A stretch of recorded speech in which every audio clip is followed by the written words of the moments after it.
सभी को नमस्कार। स्वागत है आपका हमारे चैनल यूपी एग्जाम नीति पर।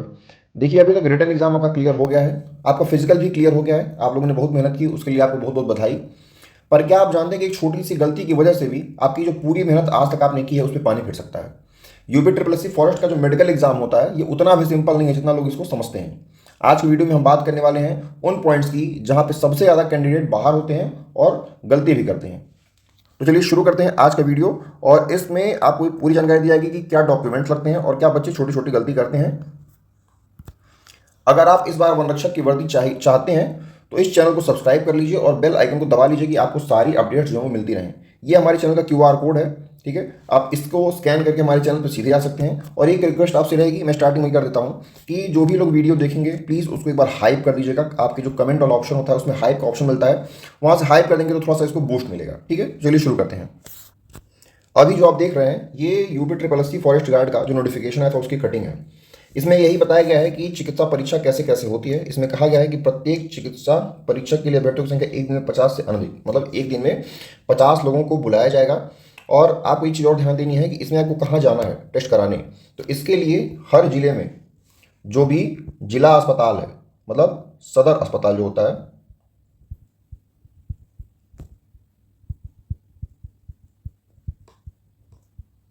जिला अस्पताल पे जाके आपको सारे टेस्ट कराने हैं। एक गलती नहीं करनी है कि जो भी मंडल अस्पताल है वहाँ नहीं होना है, ठीक है।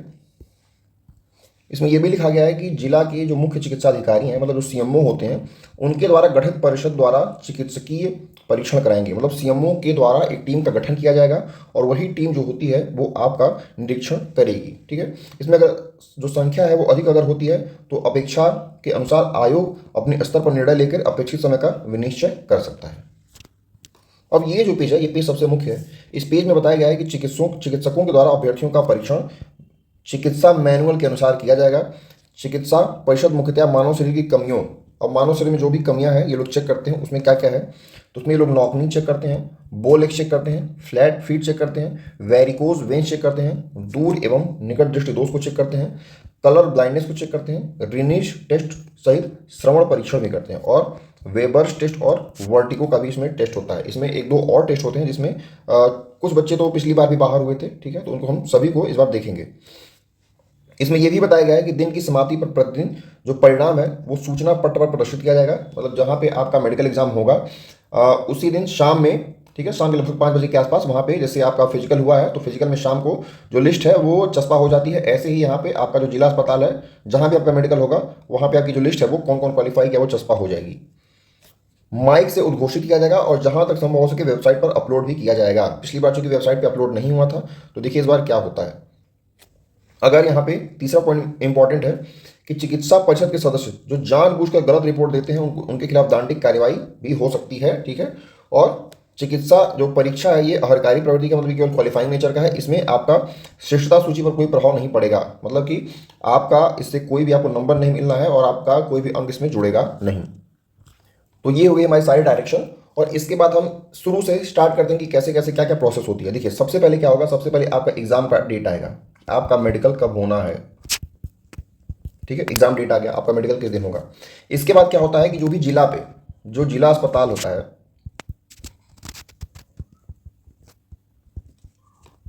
यहाँ पे सूचना पहुंचा दी जाती है, ठीक है, अधिकारियों के द्वारा कि आपका यहाँ पे इतने तारीख से होगा, ठीक। अब आप जाएंगे वहाँ पे और जिस दिन आपका एग्जाम डेट है इस एग्जाम डेट के पहले ही आपको कुछ टेस्ट कराने होते हैं और अब आप जाके वहाँ पे कराएंगे। अब उन टेस्ट में कौन कौन सा टेस्ट होता है तो सबसे पहला आपका टेस्ट होता है सीबीसी, मतलब कि कंप्लीट ब्लड काउंट होता है, ठीक है।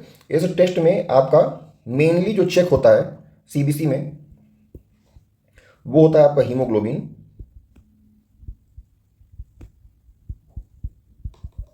हीमोग्लोबिन चेक होता है। इसमें आपका शुगर चेक होता है ब्लड में कि आपका शुगर तो कहीं नहीं बाहर जा रहा है या फिर कहीं आप डायबिटीज़ के मरीज तो नहीं है। आरबीसी, डब्ल्यूबीसी, ठीक है, ये सारी चीज़ें इसमें चेक होती हैं, ठीक है। और यूरिन भी इसमें चेक होता है। दूसरा पॉइंट इसमें यूरिन आप जाएंगे चेक करेंगे तो यहाँ पे भी आप चेक करेंगे कि आप डायबिटिक तो नहीं है, इससे चेक होता है। आपका एक्सरे होगा चेस्ट का, ईसीजी होगा आपका। ईसीजी क्या होता है, ये इको कार्डियोग्राम होता है और ये जो इको कार्डियोग्राम होता है ये हार्ट के लिए किया जाता है कि आपका हार्ट सही चल रहा है कि नहीं चल रहा है। और एक होता है ईईजी होता है, वो होता है इलेक्ट्रो इलेक्ट्रोएन्सेफेलोग्राम होता है, ठीक है। ये जो होता है ये ब्रेन के लिए होता है, ठीक है। ब्रेन में क्या कहते हैं, हल्का सा वो झंझनाहट देंगे और पूछेंगे आपसे कि कुछ फील हो रहा है कि नहीं फील हो रहा है, बस यही इसमें होता है। तो इसमें मेन जो होता है ये 5 आपके टेस्ट होते हैं। ये 5 टेस्ट आपको आपका जिस दिन मेडिकल है उसके पहले आपको करा के रखना है। आप एक फाइल बना लीजिएगा। हाँ, इसके साथ मैं कुछ डॉक्यूमेंट बता देता हूँ। आपके डॉक्यूमेंट में देखिए आपकी लगेगी 5 फोटो, ठीक है, 5 फोटो लगता है।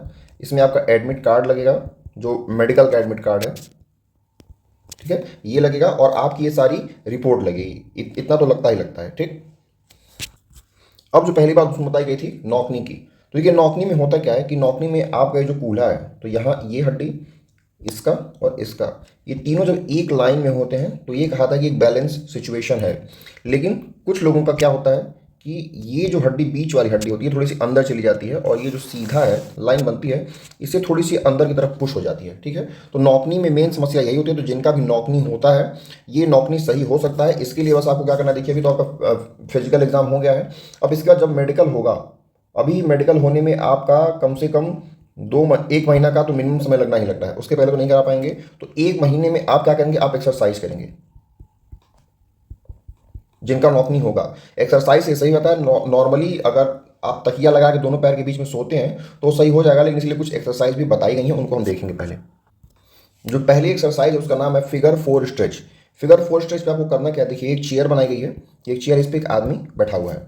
तो आपको करना क्या है कि आपका को पहले आप किसी पैर को लेंगे और दूसरे पैर के ऊपर ऐसे आप रख देंगे, ठीक। और आपका ये जो हाथ है, इस हाथ से थोड़ा सा इस पर आप प्रेशर लगाएंगे, ठीक। प्रेशर जब लगाएंगे तो ये थोड़ा सा आगे की तरफ शिफ्ट होगा, क्योंकि देखिए ये प्रेशर ऊपर से है और थोड़ा सा ये इस साइड से भी है, ठीक है। तो आपको ढकेलना है इस डायरेक्शन में। तो उससे क्या होगा कि आपका जो कूल्हा है, ठीक है, वो कूल्हा थोड़ा सा ओपन हो जाएगा, ठीक। तो ये धीरे धीरे आपके जो आपका जो भी पॉस्चर गलत हुआ है उसको सही कर देगा। और इसको क्या करना है कि दबाने के बाद रिलीज आफ्टर 1 to 2 सेकंड, ठीक है। मतलब आपने इसको दबाया लगभग 2 से 3 सेकंड, जाए 2 सेकंड आप इसको दबाएंगे, फिर इसको छोड़ देंगे।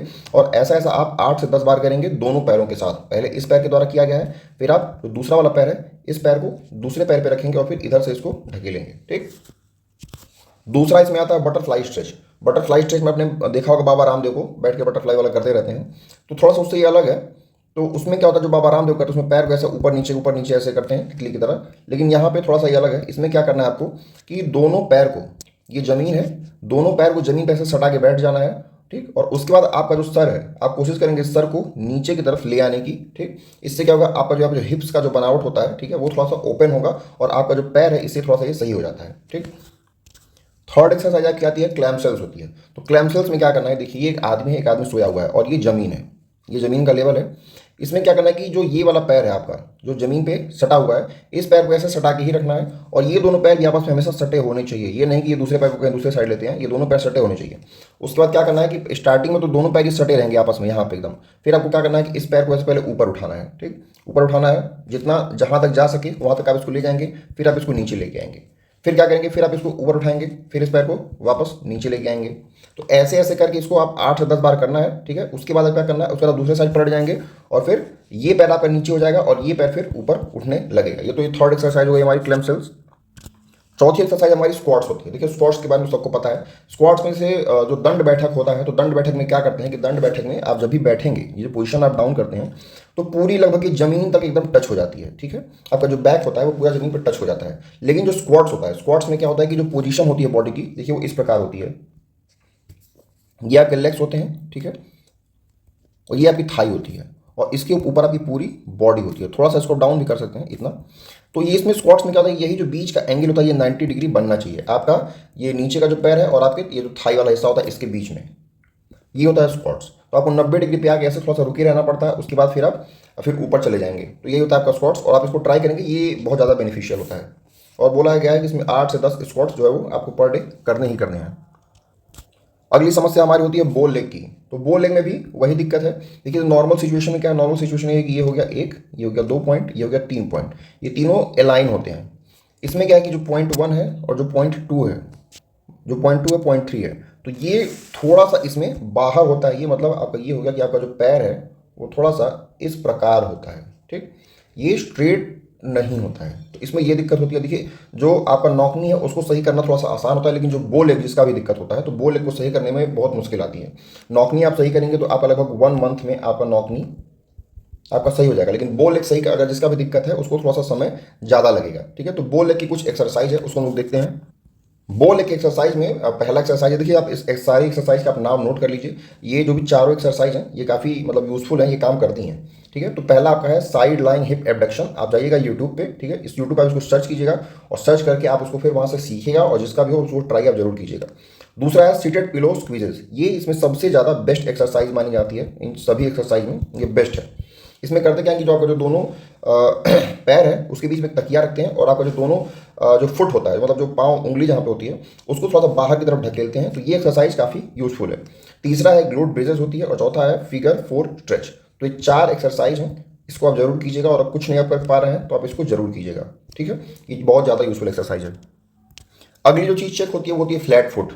फ्लैट फुट में होता क्या है कि आप वहाँ पे क्या करेंगे, आप जाएंगे तो ऐसे पानी का ऐसे टब रहता है, पानी के टब में आप पैर डालेंगे और टब डाल के आप जब ज़मीन पे आएंगे, अब ज़मीन पर अपना पैर रखेंगे तो कुछ इस प्रकार का पैटर्न अगर बन रहा है तो उसको लोग नॉर्मल फुट कहते हैं। लेकिन अगर आपका ये जो कर्व है, ये कर्व अगर नहीं मिल रहा है आपके पैर में तब इसको फ्लैट फुट कहा जाएगा, ठीक है। देखिए जो फ्लैट फुट का मतलब ये जो समस्या है ये क्यूरेबल है, ये आराम से सही हो सकता है। इसके लिए आपको एक्सरसाइज करना पड़ता है। ये फ्लैट फुट होता क्यों है, देखिए ये जो आपका अंगूठा है इससे जो भी नस हो जाती है मेन इसी वजह से होता है। जैसे जो लोग बहुत ज़्यादा चले ना हो, ठीक है, जो ज़्यादा मेहनत ना की हो, जिनका अंगूठा थोड़ा कम यूज होता है तो उसी की वजह से थोड़ा सा ये हो जाता है। ये बचपन में जो मेहनत बच्चे करते हैं, ठीक है, बचपन में जो मान लीजिए नहीं खेल रहे हैं बहुत ज़्यादा, जो बच्चे घर में रहते हैं उनको थोड़ा सा होने की संभावना रहती है। तो ये आराम से सही हो जाता है। इसीलिए कुछ एक्सरसाइज देखते हैं। एक्सरसाइज में पहला हमारा है स्टैंडिंग ऑन टोस, ठीक है, ये पहली एक्सरसाइज है। दूसरी है टो कर्ल्स। टो कर्ल्स इसमें सबसे अच्छी एक्सरसाइज मानी जाती है, ये बेस्ट है। जिसका भी दिक्कत हो, ठीक है, फ्लैट फुट का टो कर्ल्स जरूर कीजिएगा। टो कर्ल्स में होता क्या है कि ऐसे एक चेयर होती है, देखिए ऐसे एक चेयर है, चेयर पे इंसान बैठा हुआ है, ठीक, और यहाँ पे उसका पैर है। तो वो क्या करेगा, एक ऐसे तौलिया लेगा, तौलिया यहाँ पे रखा था और अपने अंगूठे से उस तौलिया को अंदर की तरफ खींचने की कोशिश करेगा, ठीक है। धीरे धीरे धीरे धीरे फिर ये पूरा तौलिया अंदर आ जाएगा, फिर तौलिया को बाहर रखेगा, फिर तौलिया को अंदर ऐसे खींचेगा। केवल अंगूठे से खींचना रहता है। तो अंगूठे की जब एक्सरसाइज होती है, मैंने वही बताया कि अंगूठे से आप एक्सरसाइज करेंगे तो वो जो नस होती है थोड़ी सी वो कर्व हो जाती है, ठीक है, यही इसमें मेन होता है। हमारी थर्ड एक्सरसाइज है फुट डोमिंग की, चाहे क्लबिंग की इसको कहते हैं, और चौथा हमारी है हील ऑफ। तो ये 4 एक्सरसाइज है, इसमें सबसे यूजफुल टो कर्ल्स होती है, इसको आप जरूर करेंगे जिसका भी फ्लैट फुट का समस्या हो। अगला हमारा है टेस्ट होता है आई टेस्ट। आई टेस्ट या फिर इसको हम क्या कहते हैं, विजन टेस्ट। विजन टेस्ट कहते हैं। इसमें हम लोग देखते हैं कि हमारा जो निकट दृष्टि दोष है और जो दूर दृष्टि दोष है वो हमारा कैसा है, ठीक है। तो एक बात बता दूं कि जितने भी बच्चे मेडिकल में बाहर होते हैं उसमें से लगभग 80% से 90% बच्चे जो होते हैं वो इसी टेस्ट में बाहर होते हैं। तो इस टेस्ट को बहुत ध्यान से आपको सुनना है। देखिए आपको सबसे पहले वहाँ पे ऐसे एक बोर्ड दिखेगा, ठीक है, ये बोर्ड है। अब इस बोर्ड पे आपके लेटर्स हो सकते हैं जैसे ABCDEFGH, क ख ग घ हो सकता है, ठीक है। इसमें नंबर्स हो सकते हैं, इसमें कुछ पैटर्न्स हो सकते हैं। जैसे कि जो आपको ये फिगर दिखाया जा रहा है, ये फिगर, इस फिगर में आपसे पूछा जाएगा कि ये जो रिंग ओपन हुई है ये किस साइड ओपन हो रही है। जैसे कि आपका जो पहला वाला हम देखते हैं, अगर पहला वाला है तो उसमें बताएंगे कि रिंग जो है वो नीचे साइड हो रही है। फिर कहेंगे कि जो उससे नीचे वाली लाइन है उसमें तीसरा वाला चाहे दूसरा वाला जो नंबर है उसमें रिंग किधर ओपन हो रही है, तो आप बताएंगे कि इसमें रिंग दाहिने साइड ओपन हो रही है। फिर उससे एक कहेंगे उसे एक और नीचे आइए, ठीक, उसमें नीचे वाले में कहेंगे कि चौथे वाले में रिंग किधर ऊपर हो रही है, तो आप बताएंगे कि उत्तर और पूरब के बीच में डायरेक्शन में रिंग ओपन हो रही है। आपको ऐसे बताना पड़ेगा। और फिर सबसे लास्ट में आपसे पूछा जाएगा सबसे ये लास्ट वाला, ठीक है। तो जिसको भी भाई आँख की दिक्कत नहीं है वो तो बता ही लेगा, जिसको दिक्कत है थोड़ी सी उसको दिक्कत होगी। अब आते हैं इस चार्ट को समझते हैं, बहुत ज़्यादा इंपॉर्टेंट है। देखिए इस जो आँख होती है, आँख की टेस्टिंग में 6x6, 6x9, 6x12, 6x18 यहीं तक होता है। तो ये टेस्ट होता क्या है एक्चुअली में, देखिए ये 6x6 जो है ये होता क्या है कि यहाँ पे एक आदमी खड़ा है और दूर यहाँ से आपका ये वाला जो बोर्ड है, ये वाला बोर्ड यहाँ पे रहेगा। और ये 6x6 क्या है कि 6 मीटर दूर रहेगा आपसे। 6 मीटर दूर मतलब कि लगभग 20 फीट की दूरी पे ये बोर्ड रखा रहता है, ठीक है। तो आप जाएंगे वहाँ पे और आपको एक बार दाहिना आँख एक बार बायां आँख दोनों चेक कराया जाएगा। अब इसको चेक कैसे करते हैं, देखिए वो सबसे पहले ऊपर वाला पढ़ने को कहेंगे, फिर इससे नीचे, फिर उससे नीचे, फिर इससे नीचे, फिर इससे नीचे, और फिर लास्ट में 9 और फिर 6 पे आता है। तो अगर आप ये वाली लाइन अगर आप पढ़ लेते हैं तो आपका 6/9 आता है। अगर आप इससे नीचे वाली भी लाइन अगर आप पढ़ लेंगे उस आँख से तो 6/6 हो जाएगा। ठीक। और अगर आप यहीं तक पढ़ पाते हैं, इससे नीचे अगर आपको धुंधला दिखाई दे रहा है, आपको 9 वाली लाइन और 6 वाली लाइन अगर नहीं दिख रही है, तो वो हो जाएगा 6/12। अब आते हैं किन बच्चों को अंदर रखा था, किन बच्चों को इसमें मेडिकल में दिक्कत होती। तो देखिए इसमें जो 6/6 है वो बेस्ट है। हो सकता है कि आपकी एक आंख 6/6 हो, दूसरी आंख आपकी 6/9 हो, तो भी एक्सेप्ट हो जाएगा। आपकी दोनों आंख 6/9 है तो भी एक्सेप्ट हो जाएगा। आपकी एक आंख 6/9 है, दूसरी आंख 6/12 है, तो भी ये लोग कुछ हद तक एक्सेप्ट कर लेते हैं। लेकिन अगर 6/12 से जब ऊपर जाता है, जैसे अगर इससे ऊपर जाएगा, तो आपको फिर दिक्कत होगी। 6/18 को ये लोग शायद एक्सेप्ट नहीं करते हैं, ठीक है। और कोशिश आपको अगर अभी नहीं पता है कि आपकी आंख कितनी है, तो जब भी आपका मेडिकल होने वाला है उससे पहले एक बार जाके आप जो जिला अस्पताल है वहाँ पे आप आंख जो अपनी एक बार चेक करा लीजिएगा जरूर, ठीक है। बहुत कुछ लगता नहीं है, 1 रुपये की 2 रुपये की पर्ची लगती है, आप जाइए उसके ऊपर दिखा लीजिए। अब बात आती है कि इसमें चश्मे के साथ एक्सेप्ट होता है कि नहीं होता है। तो देखिए चश्मा के साथ एक्सेप्ट होता है, एकदम एक्सेप्ट होता है, ठीक है। अगर आप चश्मा लगा के आप 6/6 पढ़ ले रहे हैं तो वो मतलब एक्सेप्टेबल है, वो हो जाएगा। लेकिन अगर आपका नॉर्मल चश्मा उतारने के बाद अगर आपका चश्मा आपने उतार दिया और 6/18 अगर आ गया, ठीक है, तो ये एक्सेप्टेबल नहीं होता है। पिछली बार 6/18 पे बाहर किया गया था लोगों को, ठीक है, तो ये आपको ध्यान देना है। अगला इसमें टेस्ट होता है कलर ब्लाइंडनेस का, ठीक है। जिन लोगों को कलर में थोड़ा सा धुंधलापन दिखाई देता है, ये उसके लिए टेस्ट होता है। इसमें होता क्या है कि इनके पास एक ऐसी बुक रखी रहती है, ठीक है। इस बुक में खूब ढेर सारे तरीके से पैटर्न बने रहते हैं अलग अलग कलर के, और आपको बताना रहता है कि इसमें क्या लिखा हुआ है, ठीक है। जैसे हम एग्जाम्पल के तौर पर हम पहला वाला कर लेते हैं, तो देखिए यहाँ पे क्या लिखा है, 12 लिखा है। दूसरे में लिखा है 8 लिखा है। तीसरे में 6 लिखा है। इसमें क्या लिखा है बताइए, इसमें 29 लिखा है। इस वाले में 57 लिखा है। तो ये थोड़ा क्लियर था। अगली वाली लाइन और धुंधली है, देखिए इसमें 5 लिखा है, इसमें 3 लिखा है, इसमें 15 लिखा है, इसमें 74 लिखा है, इसमें 2 लिखा है। अब आप एक चीज़ समझिए, कुछ पैटर्न आपको ऐसे दिखाए जाएंगे जिसमें कुछ लिखा ही ना हो, ठीक है। वो केवल आपको कंफ्यूज करने के लिए होते हैं। जैसे कि ये लास्ट के 3 पैटर्न आपको दिख रहे होंगे, इन पैटर्न में कुछ भी लिखा हुआ नहीं है, केवल अलग अलग एक पैटर्न बना हुआ है। तो पूछेंगे कि इसमें क्या बना हुआ है, इसमें कौन सा लेटर लिखा है, तो आप कहेंगे सर इसमें तो एक पैटर्न बना हुआ है, एक अलग अलग टाइप का ऐसा डिजाइन बना हुआ है। और इसमें आप और क्या क्या हो सकता है, जैसे इसमें आप लेटर्स लिख सकते हैं, जैसे कि ABCD भी इसमें छुपा हो सकता है। इसमें नंबर तो लिखा ही होता है, ठीक है। इसमें हो सकता है कि कोई एनिमल हो, एनिमल का पैटर्न बना हो सकता है। अब वो जहाँ पे हर जिला पे अलग अलग चूंकि होता है, तो ये वहाँ पे निर्भर करता है कि अधिकारी क्या यूज करते हैं। तो आप इसको एक बार अपने मोबाइल में ही खोल के आप और कहीं से आप देख सकते हैं, थोड़ी सी दूरी पे रखिए कि आपको दिख रहा है कि नहीं दिख रहा है। और आप चेक कराने जाएंगे आप जिला पे आए, तो वहाँ पे आप ये बोल दीजिएगा हमको कलर ब्लाइंडनेस वाला भी टेस्ट कराना है, तो ये वहाँ पे आराम से हो जाएगा। अगला पॉइंट हमारा है टीथ का चेक, ठीक है। तो दांत जिनके, देखिए दांत जिनके ठीक है उनका कोई कोई दिक्कत नहीं है। जिनके दांत कहीं टूटे फूटे नहीं है, देखिए जिनके दांत टूटे हुए हैं, ठीक है, जैसे इस यहाँ पे फिगर में दिखा है कि दांत टूटा हुआ है, तो आप जाके आप दांत इसको लगवा लीजिए, ठीक है। दांत अगर टूटा फूटा रहेगा तो फिर वहाँ पे दिक्कत आपको हो जाएगी। और जिनका दांत जैसे मान लीजिए अगर कहीं टूटा हुआ है थोड़ा सा, ठीक है, तो उस पर आप कैप लगवा लीजिए, ठीक है। तो कैप लगवा लेंगे तो थोड़ा सा वो सही हो जाएगा। और ये चेक नहीं होता कि इनका कैप लगा है, किनका कैप नहीं लगा है, आपका दांत बस सही दिखना चाहिए, ठीक। और दांतों में आपका कोई जैसे बहुत सड़न वड़न होता है कहीं पे, वो सब ना हो, अच्छे से आप ब्रश कीजिए, सब साफ हो जाएगा। अभी 1 डेढ़ महीने का समय है। और जिस दिन आपका मेडिकल टेस्ट होगा कोशिश कीजिएगा कि उसके पहले एक बार अपना दांत जो है आप जरूर साफ करवा लेंगे, ठीक है। तो उससे क्या होता है, उससे अच्छा प्रभाव पड़ता है। अगला जो हमारा चेक होता है वो होता है ENT टेस्ट। ENT मतलब कि पहले तो हमारा चेक होता है ईयर चेक होता है। तो ईयर में देखिए जिस दिन आपका मेडिकल होगा उसके लगभग 2 से 3 दिन पहले आपको जिला अस्पताल पे जाना है, ठीक है। और आपको ENT डिपार्टमेंट में जाना है। ENT डिपार्टमेंट में आप कहेंगे कि मेरे कान का जो अंदर जो भी जमा हुआ है उसको आप निकाल दीजिए, एकदम साफ सुथरा कर दीजिए। अब वो एकदम साफ सुथरा कर देंगे, क्योंकि वो इसके अंदर ये जो यंत्र जो ये यूज कर रहे हैं, इस यंत्र को लगा के कोई एक नस होती है, उसी नस उसी को वो देखने पॉइंट होता है, उसी पॉइंट को जब वो पॉइंट दिख जाता है तो वो कंफर्म कर देते हैं कि हाँ ये सही सलामत है। अगला पॉइंट इसमें नोज का होता है। नोज देखिए बहुत कुछ चेक नहीं होता है, केवल नोज ऐसे नाक उठा के हल्का सा आपको देख लेंगे कि इसमें क्या क्या है, जैसे अगर कोई हड्डी बाहर ना आई हुई हो, ये सब चेक होता है। फिर टीथ वाला तो मैंने बता ही दिया, ठीक है। टीथ ये तो ये ENT टेस्ट आपका ये 3 होता है। ये टेस्ट बहुत ज़्यादा महत्वपूर्ण है। जैसे ही जिस प्रकार लोग आंख में बाहर होते हैं उसी प्रकार ये भी एक टेस्ट है, इसमें लोग बाहर होने की संभावना बहुत ज़्यादा रहती है। पहला टेस्ट इसमें है रेनी टेस्ट और दूसरा इसमें वेबर टेस्ट होता है। पहले हम बात करेंगे रेनी टेस्ट की। देखिए जो रेनी टेस्ट होता है, ये रेनी टेस्ट और वेबर टेस्ट ये दोनों चेक होता है कि आपका कान सही है कि नहीं सही है। पहले रेनी टेस्ट की बात करते हैं। देखिए इनके पास एक फोर्क होता है, एक टर्निंग फोर्क होता है, ऐसे इस कलर का, मतलब इस प्रकार का होता है, इस डिजाइन का होता है।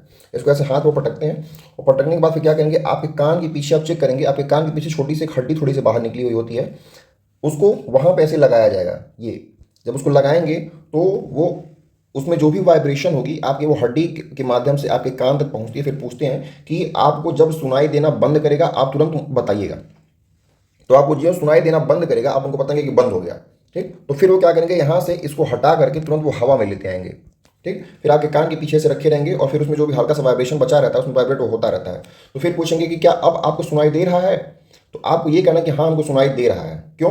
देखिए इसका साइंस होता है। साइंस इसका ये है कि जो रिनी टेस्ट होता है, रिनी टेस्ट एक कंडक्शन टेस्ट होता है।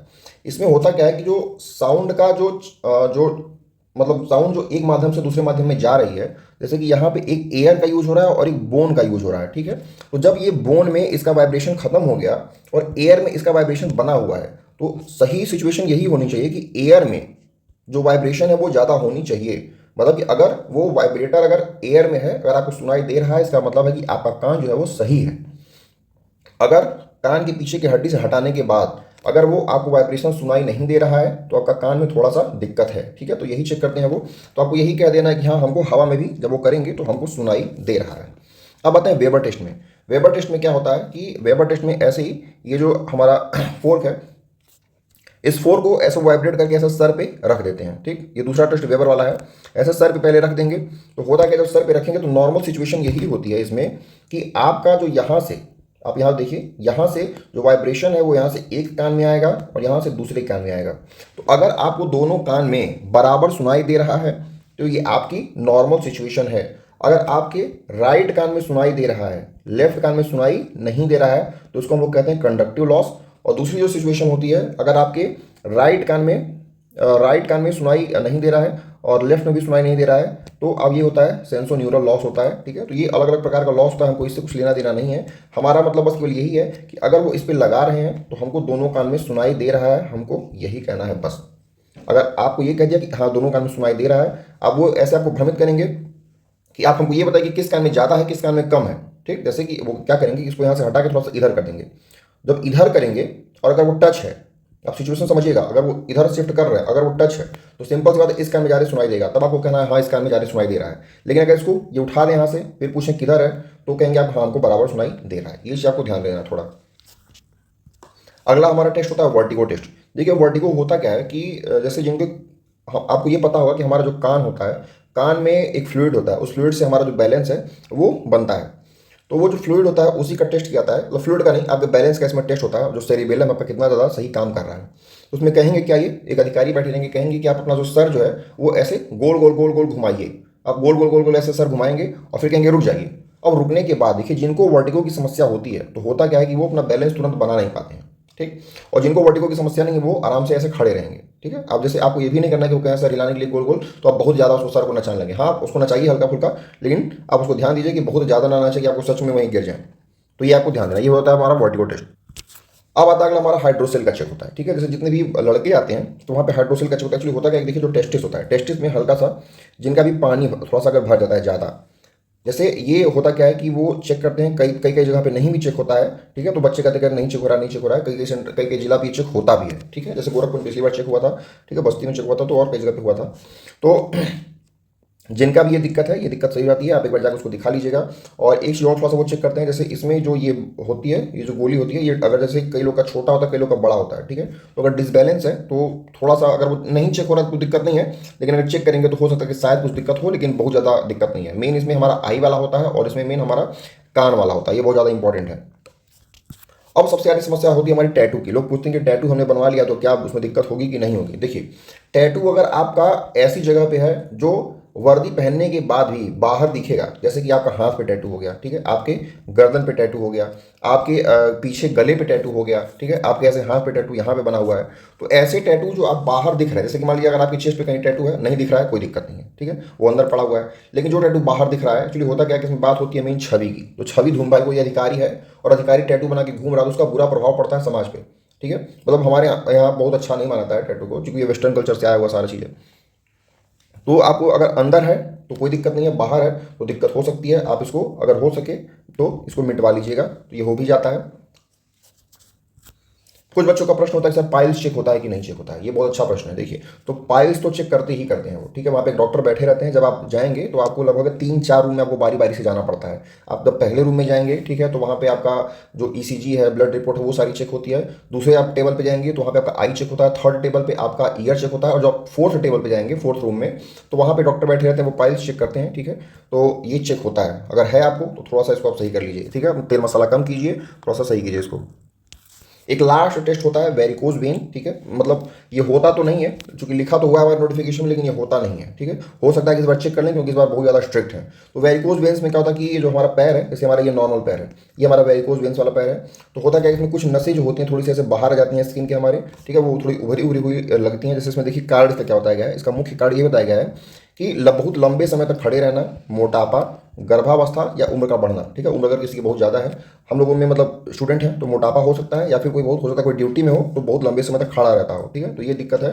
तो इसके लिए आप अगर ये किसी को अगर है तो प्लीज़ तुरंत डॉक्टर को दिखाइए, ये सिचुएशन थोड़ी अच्छी नहीं मानी जाती है, ठीक है। और ये इसमें देखिए लिखा गया है कि ये व्यायाम से नियंत्रित किया जा सकता है, तो आप डॉक्टर से आप तुरंत मिलिए, फिजियोथेरेपिस्ट जो होते हैं वो इसको सही कर देते हैं, ठीक है। तो मैं आशा करता हूँ कि वीडियो में मैंने सारी चीज़ें बताने की कोशिश की हैं। जिनको भी और कुछ समस्याएं हों, जैसे आँख वाले से भी क्वेश्चन बहुत आएगा मुझे पता है, जिनको भी दिक्कत हो प्लीज़ वो कमेंट बॉक्स में कीजिएगा, मैं हर कमेंट का उत्तर देता ही देता हूँ। और डॉक्यूमेंट में मैंने बता ही दिया है कि आप 5 फोटो लेके जाएंगे और आपका एडमिट कार्ड लगता है, और भी जब एडमिट कार्ड आएगा तो उसमें 2-3 चीज़ें होती हैं, वो सारी चीज़ें आपको बता दी जाएंगी, और सारी रिपोर्ट्स आपको पहले ही तैयार करके रख लेनी है, ठीक है। और एक चीज़ और, जिनका हीमोग्लोबिन डाउन है, जैसे ब्लड वाला जो है, तो जिनका हीमोग्लोबिन एक्चुअली जो बॉयज़ होते हैं, एक बात जान जाइए, जो बॉयज़ होते हैं उनका हीमोग्लोबिन लगभग 13 तो होना ही होना चाहिए, उससे नीचे हीमोग्लोबिन नहीं होना चाहिए, ठीक है। तो जो भी लड़के हैं प्लीज़ वो सुबह जिनका डाउन हो, किशमिश, चना, ठीक है, और चना के साथ गुड़, ये आप स्टार्ट कर दीजिए, इससे हीमोग्लोबिन बहुत तेज़ी से बढ़ता है, ठीक है।